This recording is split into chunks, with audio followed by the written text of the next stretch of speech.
by the edge of the water. I never loved my stepbrother. Truthfully, I couldn't even say I liked him. But by no means did he deserve his fate, whatever it may have been. I'm putting my memories to paper now, as best as I can recall them, before the pills and therapy snatch them away forever. We became family when I was only 6 years of age. My mother died when I was barely out of infancy, and my father, in loneliness and grief, turned towards the first woman who showed an inkling of interest, or at least, tolerance. After a long and tumultuous romance, they tied their vows and almost immediately began to make each other miserable, a theme which resonated between my new brother and me. Daniel wasn't a literal monster, but in the eyes of a younger sibling, he may well could have been. 2 years my senior, I grew up dreading the inevitability of a daily teasing or beating, knowing the hopelessness that he would try to make my every day miserable. One instance sticks out in particular now, perhaps resurfaced by the irony of the recent events that have caused my incarceration. We grew up in a small country town, and our backyard consisted of a massive forest which stretched as far as a child could wander. I spent many hours in the wood, and where most children might feel lost or scared in the wilds, I felt safe from the conflicts that ravaged my home, away from Daniel and the evil woman he called mother. Not too far into the woods, just up a hill and through a thick bramble, was a pond of decent size, old and stagnant and covered in a green film of algae. While most of the forest was a comfort, the pond always bothered me. I hated everything about it, from its sickly green appearance to the faintly putrid stench that the still water produced. But, as it was wide enough to cover a large stretch of the forest, it was necessary to pass by it during my hikes. One day, while I was unaware, my stepbrother decided to follow me. He stalked me through the forest as I explored, just out of sight, like a predator on the hunt. As I paused by the pond to gather stones, Daniel silently closed the gap between us, creeping between the trees as he approached. I never heard him coming. The next thing I knew, I was pushed through the air, and tumbled down into the water, crashing through the layer of algae and into the dark cold of the pond. I panicked, struggling for air, desperate to escape the murky water that I was sure would swallow me up and leave nothing to be found. As I fought to breach the surface, I found I was being held down, forced to hold the last bit of air that burned to escape my lungs. Every terrible fear I knew felt like a reality, waiting for me at the bottom of the pond.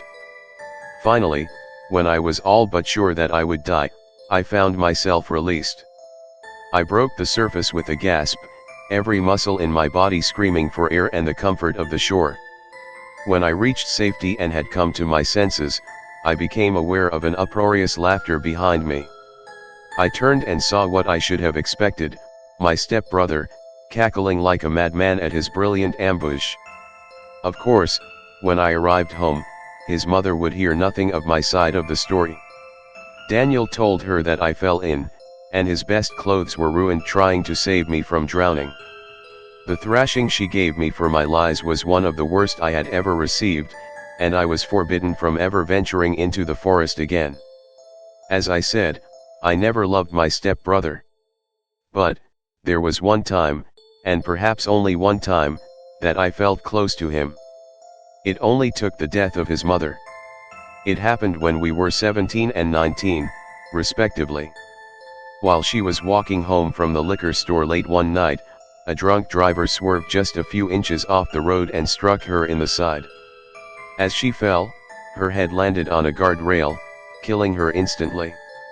Our family is just full of little ironies. In his grief, Daniel turned to God. I myself was a devout agnostic, finding no fault in faith, but many in religion. At the time, I supported his newfound devotion, believing it would be a positive influence in his life. After all, I couldn't think of any religion that would condone his prior behavior. At the very least, perhaps I would earn some well-deserved apologies for a childhood of mistreatment. He found a church near home, one that I had never heard of, the Church of the Shepherd and Prior Day Saints, and spent most of his spare time engaged in study. As he had recently moved away into a nearby apartment complex, I rarely saw him anymore, and I was happy to no longer suffer his presence. I focused on my schoolwork and looking after my father, who had once again fallen into depression and drink after losing his second wife. My stepbrother came by every few weeks to see how we were doing, and I quickly noticed a great improvement in his character. As I had hoped, he expressed deep remorse for his childish behavior, and often sought to make amends. On occasion, he would bring us small gifts or take us out to dinner, little tokens of gratitude for putting up with him for so long. However, Daniel treated any information about his church like a closely guarded secret. When pressed for details, he would casually deflect my questions, often changing the topic as quickly and politely possible. I learned almost nothing about his congregation, and could barely ascertain the specific branch of faith they followed. In passing, he would sometimes make references to stars or shepherds, which I assumed must have been a reference to the story of the Nativity. Another time, I overheard him on his phone talking to who I assumed must be his pastor, referring to the King of Kings, another metaphor I attributed to Christianity. Still, my brother was a private man, and I assumed, at first, that his reluctance to talk about his church stemmed from a desire to not impose his faith upon us, a position that I, at the time, was happy for. Then, almost 6 months to the day of his mother's death, he told us that he planned to be rebaptized. Of course, my father and I approved. He wanted us present at the ceremony, which would be held the following Sunday at a lake not far from home. I found myself feeling anxious as the date approached, as I was not accustomed to the ritual and pageantry of religion. The idea that dunking a man underwater could absolve him of his sins seemed like a quaint and ridiculous notion to me, but I wanted to appear supportive. After all, anything that would help my stepbrother become a better man had to be something worthwhile. The day came, and my father and I arrived dressed in our best clothes, which given our finances, weren't much to speak of. My father was so proud, he managed to stay sober for the ceremony, which was a small miracle unto itself. There were fewer parishioners present than I thought there would be, only about a dozen in all, not including the pastor and my stepbrother. The pastor was an older man, I estimated somewhere in his late 40s from his balding head. He was sporting a robe that was all black, save for a small crimson emblem emblazoned near his right breast that, from a distance, appeared to be a cross, wreathed in flames. He was pale, almost sickly, and wore spectacles that looked like they were designed in some earlier century. Yet, what stands out in my mind now, above all else, was his smile, a grin that stretched from ear to ear, like you'd imagine a shark would wear before feeding. Daniel approached us out of the crowd, looking as pleased as I'd ever seen him. He moved in for a hug, which I modestly returned. "I'm so happy you both could make it," he exclaimed, making no attempt to hide his joy. "This is a big day for me, a huge day. Today everything turns around, I swear it." He paused, and then, "Brother." The words took me back a bit, and for a moment, I was left speechless. In all the years I had known him, we had never been willing to consider each as other true siblings, and this was the first time I had heard him call me as such. I'm happy to be here, Dan." I stumbled over my words, still not ready to extend the same courtesy. Though in time, I thought. Maybe one day, soon, I could. "I'm terribly sorry to interrupt," the pastor exclaimed from the lake's edge, "but we do have appointments to keep, Daniel." "Excuse me, Father," my dad said, a little shocked, as was I, by the pastor's rudeness. "We just got here, and we'd like a few words with Dash." "No, Dad, it's all right," Daniel said, cutting him off mid-sentence. "There are rules we have to follow. It's okay, we'll be done in just a minute." He turned from us and returned to the group. Noticing them now for the first time, I saw that none of them were wearing clothes that one would consider appropriate for such a special occasion. In fact, All of them were wearing the same outfit, a bland black and white wool garment that would have looked more at home in an Amish community. I began to wonder if my brother had joined some kind of a cult, but followed them anyway, down to the water's edge. As my stepbrother began to wade into the lake, hand in hand with his pastor, he paused and looked back towards my father and I with a look that I can only describe as concern, or perhaps even remorse, and said 3 words that will haunt me till my grave. "Don't be afraid." And, before I could ask him what he meant, he turned back and walked out into the water. As he moved deeper, the crowd around us, without cue, began to sing a strange hymn that I had never heard before, ominous, but at the same time, uplifting. The inflection in their tone was closer to a chant than a melody. It was around the time that I realized they were singing in perfect Latin that I knew something was terribly wrong. I dare not even attempt to transcribe it here. Disregarding my stepbrother's warning, I felt an intense desire to flee, to run into the water and rescue Daniel from what I was sure would be a horrible mistake, to escape into the woods and leave this surreal scene as many miles behind us as possible.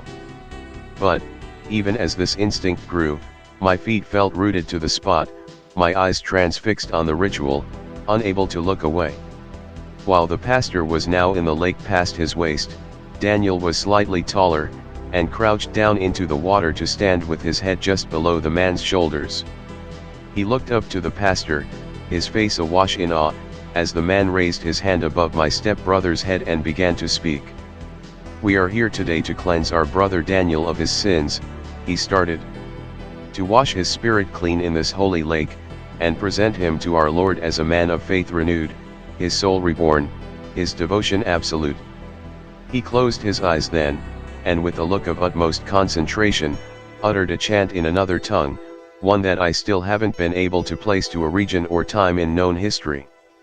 Even without knowing their meaning, I could sense a power in those words, one that no other religion could claim authority over. It lasted all of 30 seconds, but when he finished speaking, I felt like I had been trapped in them for days. And then, with a swiftness I wouldn't have expected from a man of his advanced age, he lowered his hand to the scruff of my stepbrother's neck and, with his other arm, submerged my brother into the lake. In preparation for this day, I had watched other baptisms on the internet, so I would know what to expect. I knew that my brother shouldn't have been under the surface for more than a half second, a hole if the pastor wasn't quite as quick as the younger ministers. When, at 6 seconds, Daniel was still being held under, my father began to yell. I honestly couldn't tell you what he screamed at the pastor. The next minute of my memory is still terribly muddled by what transpired. When I try to remember, there are small gaps, little details that I've forgotten, as if my mind is still trying to come to terms with what surely must have been impossible. What I do remember is terrible enough, and I hope that these abstractions are merely my psyche trying to cope with the reality. But, this is what I recall. As my father stormed off into the lake, the choir of strangers around us ceased their singing and, aside from the sound of my father's ranting and splashing, it became unnaturally quiet, and the air became as still as a crypt. I remember, then, my father ceasing his advance, stopping mid-sentence as he became aware, as I was, that there was something utterly dark and unholy transpiring before us. It was then that the pastor looked up from where he held my brother, who had now been underwater for a full 20 seconds, and slowly shifted his gaze onto me. He smiled, still, but that vaguely off-putting grin had transformed, twisted itself into an expression of simple, unmistakable malice. His eyes were black as pitch. Daniel, who by now was surely drowning, began to thrash in the water, his death throes kicking up waves that disrupted the perfect silence that had descended on the lake. My brother was a strong man, young and healthy, and yet this old priest held him under the surface like he was a child, his grip unrelenting. He was dying before me, and yet, my horror still held me in place, unable to move. The struggle did not end, as far as I could tell, so much as it was interrupted. Originating from the spot where my brother was fighting for his life, I noticed a dark stain spreading slowly across the surface, a jet black substance that seemed to have the consistency of ink or oil, branching into a tendril-like form that seemingly moved with purpose, defiling the water as it crept ever closer to the shore. Here is an empty spot in my memory, a moment I'm sure I don't truly wish to remember. Where it resumes, my father is gone. The next moment I can recall, I'm standing alone on the shore. The parish has disappeared, presumably taken wherever my father has vanished to, or perhaps dispersed into the forest, having found the ritual satisfactory. In the water, still, the pastor stands, still holding down my brother, whose last desperate struggles are dying down to a few futile thrashes, barely causing a ripple over the surface. Then, with the last few bubbles of escaping air, I knew that he was gone. The pastor was still staring at me, his eyes the same shade as the stain that consumed the lake, his gaze never leaving mine, his smile never faltering.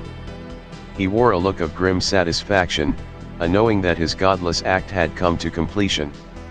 And, his eyes never leaving mine, he began to slowly descend into the depths, as if the ground beneath had opened up beneath and swallowed him, accepting him into the dark. It was only then, alone by the lakeside, that I found I could move again. I promptly fell to my knees, and I wept.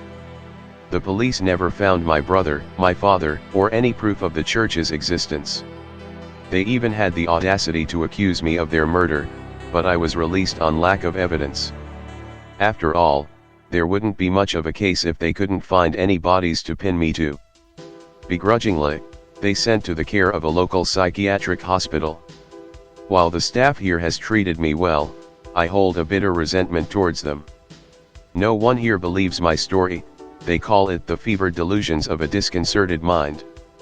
They try to drown my memory in pills and hunt for hidden meanings, but they'll find none. I am certain, as terrible and impossible as it may be, that what I saw, what I witnessed, is beyond the grasp of a sane mind. I know it to be true. And, when I lie in my bed at night, unable to sleep, I comfort myself by thinking that my brother knew what he was volunteering for. I tell myself, his faith had revealed to him that there exist gods older than man, than religion, perhaps older than time itself. Gods that lie just beyond our understanding, waiting for their chance to reign again. He knew that they were coming, and chose to willingly give himself up to them, to usher their return to our world. And I hear, as if he were standing beside me, his final message. Don't be afraid.